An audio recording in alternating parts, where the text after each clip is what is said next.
It's surprising to me because when we're talking about toughness, you're not talking about like Ron Artest, Elbow, Rasheed Wallace, etc. You're talking about mental toughness, right? Yeah, that's exactly what I'm talking about. I'm talking about having the same disposition night in and night out, and I think that's the real toughness. You look at one of the toughest mental players to ever play the game, and Michael Jordan, and obviously the closest thing to him to ever play was Kobe Bryant. Yeah. And his mentality, they call it the Mamba mentality, and I was fortunate enough to be one of his teammates and still one of his close friends long after basketball is over.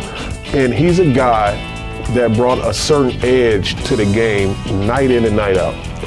That cannot even be this, it's just amazing. Like, we still talk about it to this day. You know, whether he dislocated his shoulder or had the Achilles injury, how he shot the free throws and walked off on his own will. You know, how he came back and, you know, still was able to manufacture 60 points on his going out tour, like on his farewell tour. Like, those things are amazing. Like, this, you know, it's amazing to watch, and that's what I call mental toughness. Well, if I ask you to list your starting 5 tough guy, who would that be? My starting 5 tough guy right now, current players? Sure.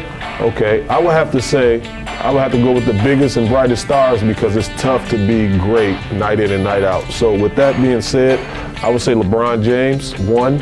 I would say a guy that's not getting talked about enough in the MVP discussion, Kyrie Irving. 2, James Harden, who we touched on immediately when we started this conversation. So James Harden. 3, Russell Westbrook. 0 to 100 real quick.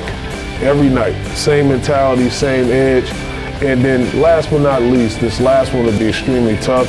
But the reason why I'm gonna give this one to him is just because he's showing a different side. He's coming off the bench now. He's a future Hall of Famer.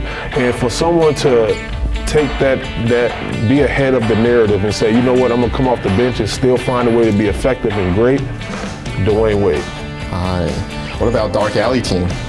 I mean, I like him. I like a lot of young guys, but I have to see it on a consistent basis. Like Joe Embiid, I see it. He's now shown that he can maintain and be healthy, but I need to see it for a duration of time. These guys that I mentioned prior to this, like the Steph Currys and guys like that, that's expected to be great, and you're going to get everyone's best shot thrown at you for you not to be great, and you still be great.